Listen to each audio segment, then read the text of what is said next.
Dios les bendiga, bienvenido a la Biblia en un año, día número 81. Y si ha estado siguiendo esto con nosotros desde el principio, sabe que ya terminamos en el día de ayer el Nuevo Testamento y comenzamos en el día de hoy el Antiguo Testamento. Y van a ver por qué comenzamos en el Nuevo Testamento, porque mientras vamos leyendo ahora el Antiguo Testamento vas a tener un contexto para el porqué de muchas cosas en el Antiguo Testamento.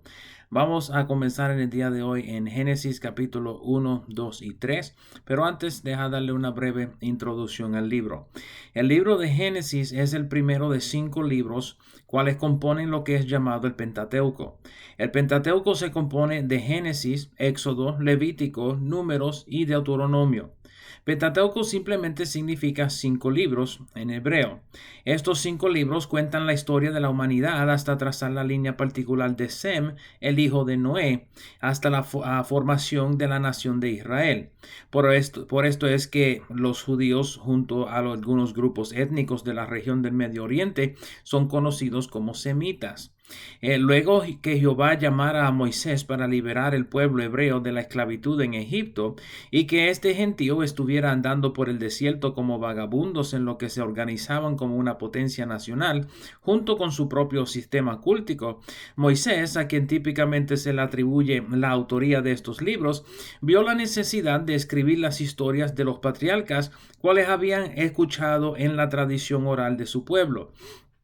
Algunas de las historias del Pentateuco, Génesis en particular, vienen como producto de la tradición oral de los hebreos. Esto es decir, que las historias de Noé, Abraham, Isaac y Jacob y probablemente eran conocidos por los hebreos y que los pasaban de generación a generación en forma verbal. Otras partes del Pentateuco vienen por revelación divina. Por ejemplo, la historia de la creación, cual vamos a considerar hoy, en la cual nadie estuvo presente para atestigar su veracidad. La historia viene mediante revelación. El Génesis incluye la historia de la creación del mundo hasta la historia de José y sus hermanos en Egipto. Durante este tiempo, Dios forma lo que hoy conocemos como el mundo natural. Crea al hombre y a la mujer, los cuales pecan y son separados de Dios. La maldad del hombre llega a un nivel insoportable y el juicio de Dios es derramado en forma de un diluvio global.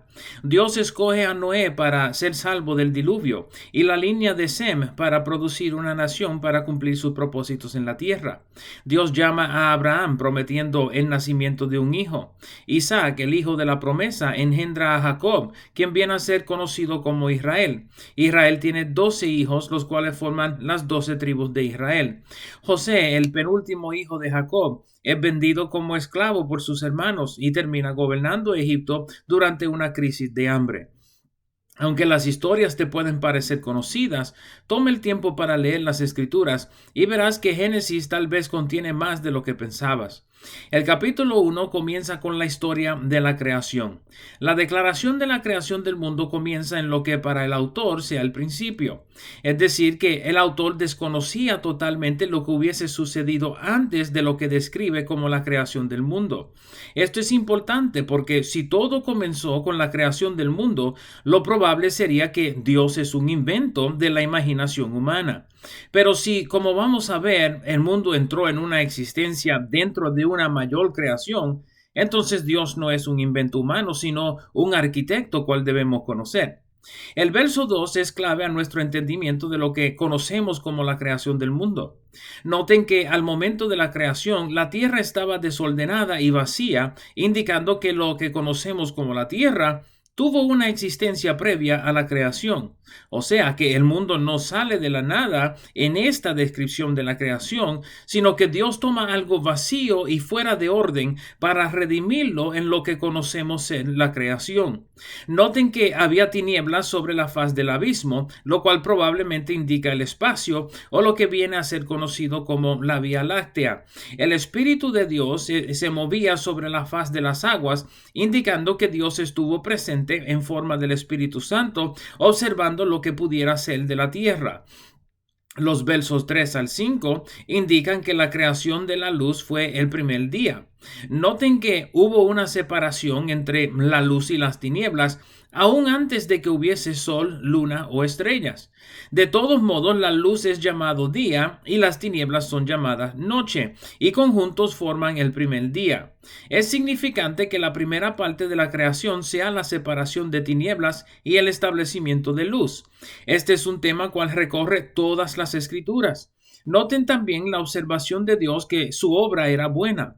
En especial, noten que esta historia de la creación cuenta los días como la tarde y la mañana, y no al revés. El pueblo hebreo aún comienza los días en las tardes y terminan en la mañana. Los versos 6 al 8 componen el segundo día de la creación. El segundo día de labor para Dios en la creación se compone de la formación de una expansión cual separa las aguas de la tierra y las aguas de la atmósfera. Esta expansión es llamada cielos. Cielos en este instante se refieren a lo que vemos como el azuleño cielo sobre nuestras cabezas. Es indicativo de la atmósfera de la tierra, la cual protege el mundo de los elementos del espacio. Los versos 9 al 13 componen la descripción de la obra de Dios en el tercer día, en el cual forma la tierra. El verso 2 indica que la tierra estuviera cubierta de agua. En el verso 9, Dios recoge las aguas a un lugar y descubre la tierra seca. Esto pudiera indicar que las aguas de la superficie de la tierra fueran inmediatamente forzados bajo la tierra, un concepto soportado por otras menciones en la Biblia, o que las aguas cuales cubrieran la tierra hubiesen estado flotando sobre la tierra hasta la formación de la atmósfera o el cielo, cual los contuviera. De todos modos, la tierra es descubierta y las aguas son recogidas en mares.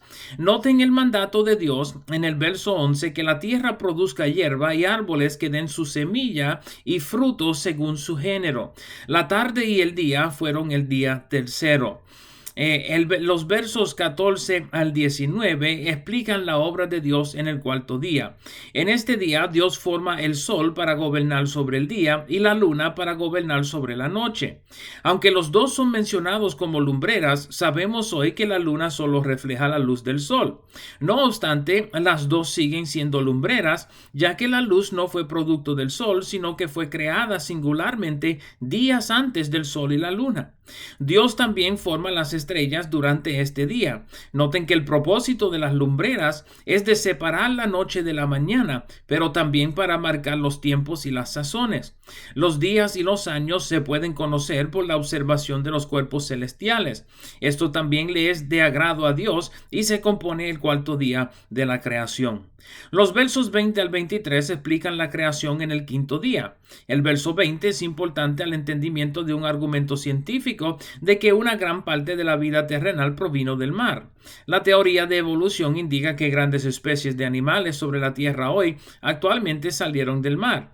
Interesantemente, esto no es totalmente incorrecto, ya que seres vivientes y aves son formadas de las aguas de la tierra.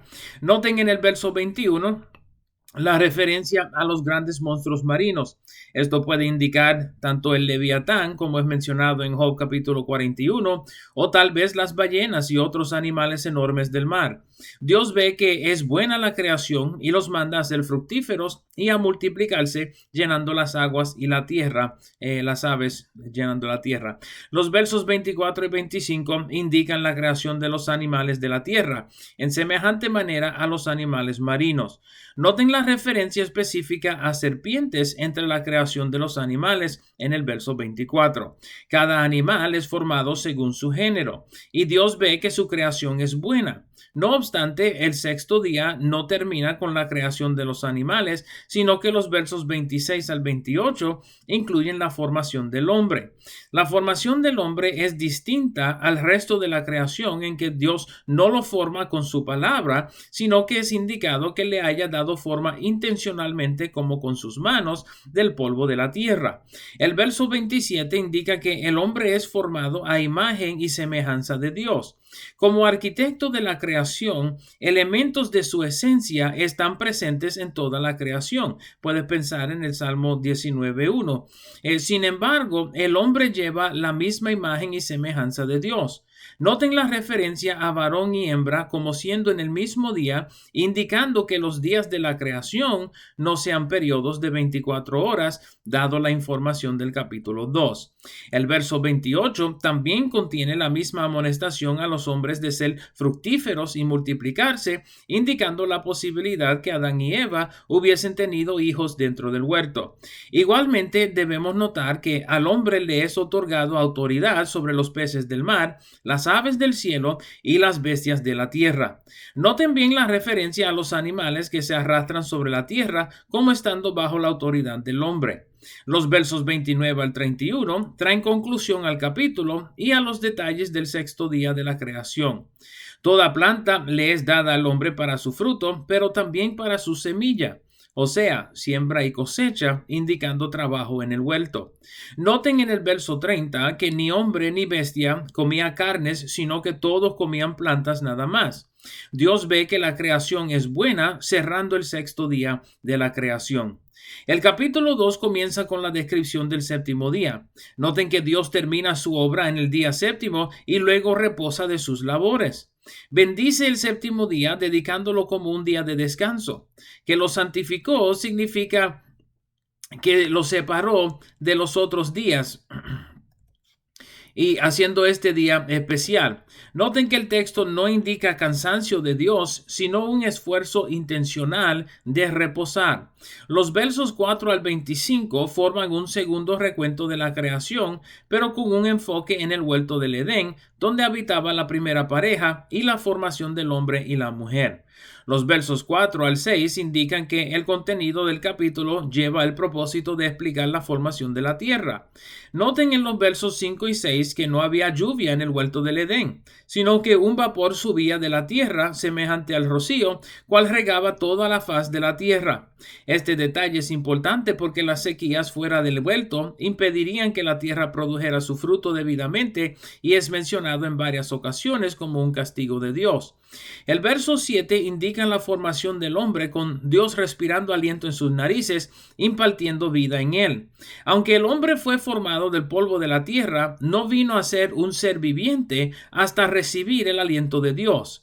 Tal aliento es aludido en Juan capítulo 20, verso 22, como el nuevo nacimiento, cuando Jesús, semejante a su Padre, respira sobre sus discípulos y les imparte el Espíritu Santo. Los versos 8 al 14 describen el huerto del Edén. El huerto fue plantado y luego el hombre fue puesto dentro de él. En el Edén estaba todo buen árbol, tanto en atracción como en función. Noten en el verso 9 que el árbol de la vida y el árbol de la ciencia del bien y del mal se encuentran también en el huerto. Del medio del huerto salía un río, el cual se dividía en 4 brazos. Los 4 brazos son Pisón, Gihón, Hiddekel y Éufrates. Cada uno de los ríos corre por distintas tierras, pero no todos son definidos exactamente sobre los mapas modernos. El lugar del Edén es desconocido actualmente. El mejor conocido de los ríos es el Éufrates. Esta descripción del huerto es significante porque la Biblia contiene la historia de la redención del hombre y de la tierra. El Apocalipsis, en su revelación de la santa ciudad, la Nueva Jerusalén, muestra una imagen semejante de una ciudad gloriosa con un río cual fluye por su centro, indicando que la Nueva Jerusalén sea actualmente una forma de restauración del huerto del Edén para la eternidad. Los versos 15 al 17 contienen las instrucciones de Dios para el hombre en el huerto. Noten en el verso 15 que el hombre estaba supuesto labrar el huerto y guardarlo, indicando que trabajaba en el huerto. Los versos 16 y 17 amonestan al hombre a no tocar el árbol de la ciencia del bien y del mal. La advertencia incluye un castigo por la desobediencia definido como la muerte. Los versos 18 al 25 describen el nombramiento de todos los animales y la formación de la mujer como ayuda idónea para Adán. Noten la observación de Dios en el verso 18, que no es bueno que el hombre esté solo. Como resultado de su observación, Dios determina hacerle una ayuda idónea. No es casualidad que los versos 19 y 20 mencionan cómo Dios trae delante de Adán a todos los animales para que los nombre. Debemos notar que el verso 19 no indica que los animales fueron formados luego del hombre, sino que es una declaración de que los animales y las aves fueron formados por Dios. Dios los trae delante de Adán para que Adán entendiera que la mujer había de ser para él como cada animal tenía su respectiva pareja. Los versos 20 al 22 muestran cómo Dios forma a Eva como ayuda idónea para Adán.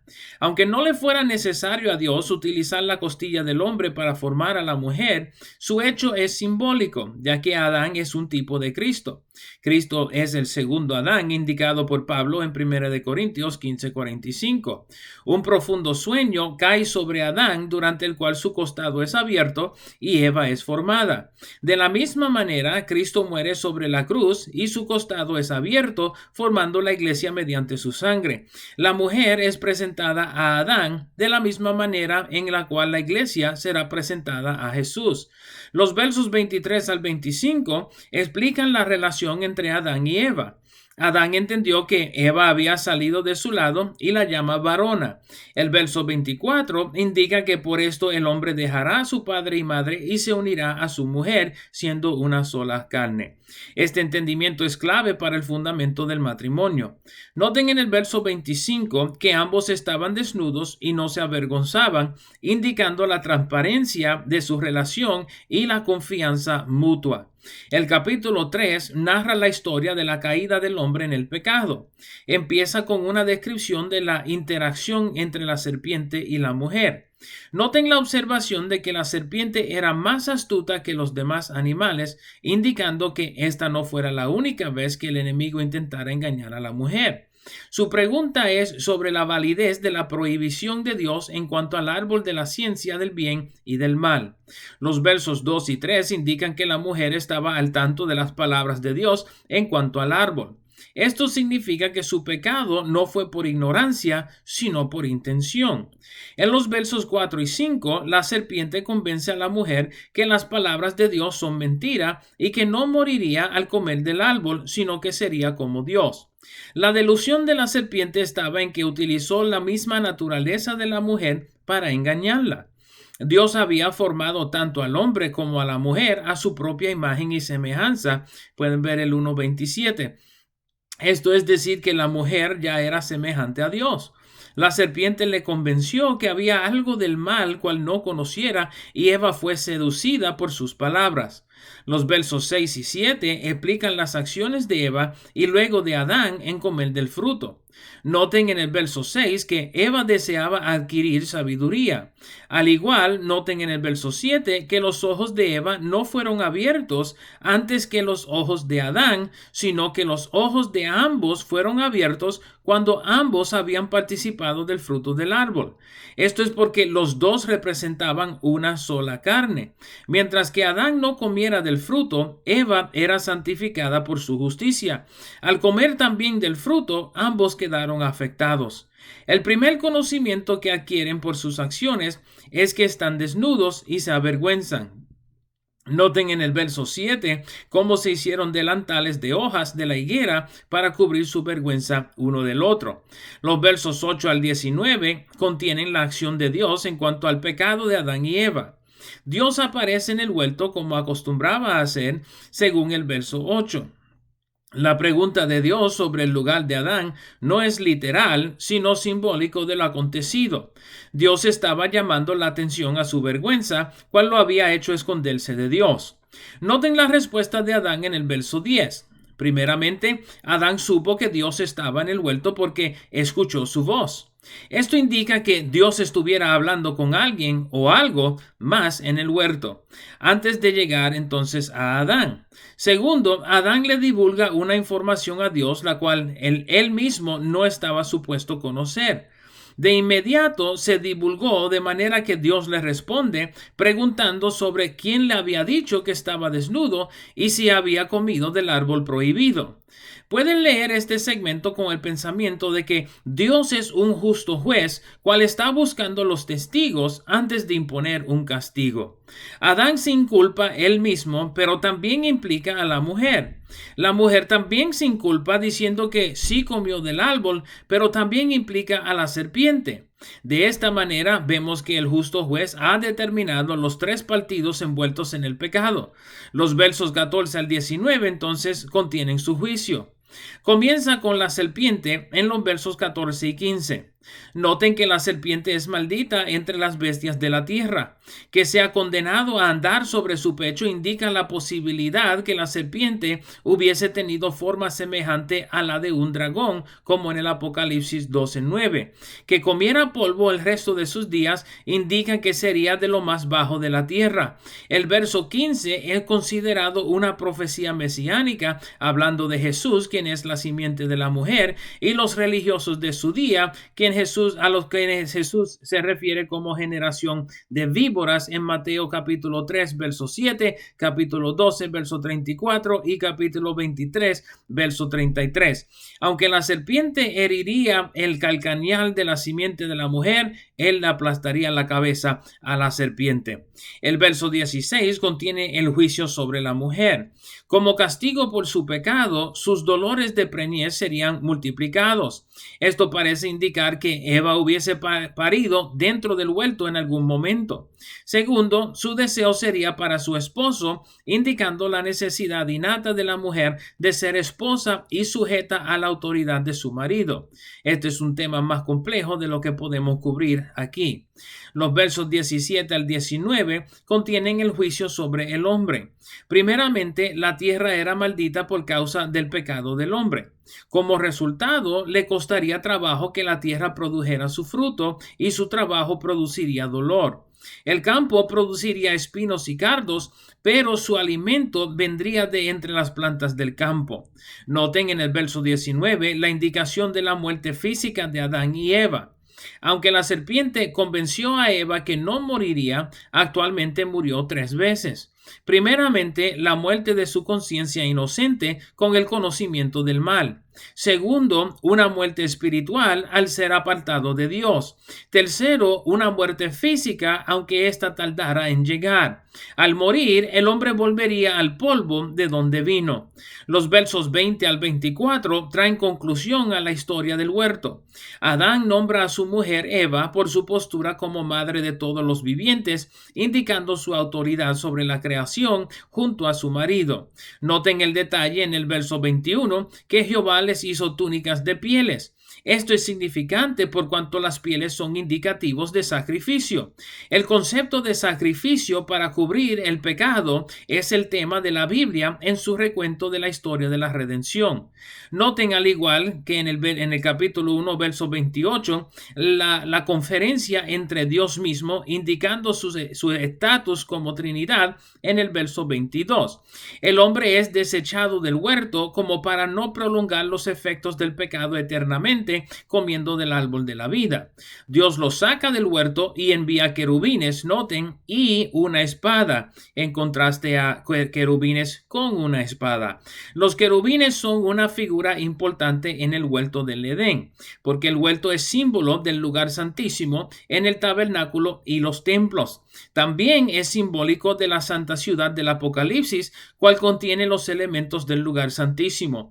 Noten que el árbol de la vida está y estará bajo guardia hasta la nueva Jerusalén en Apocalipsis capítulo 22 y verso 2. Estos han sido los primeros 3 capítulos del libro de Génesis. Espero que esté emprendiendo este viaje por el Antiguo Testamento con el mismo fulgor y amor que emprendimos el viaje por el Nuevo Testamento, y yo sé que va a ser de gran bendición para sus vidas. Dios les bendiga, Dios les guarde y nos veremos por esta parte mañana.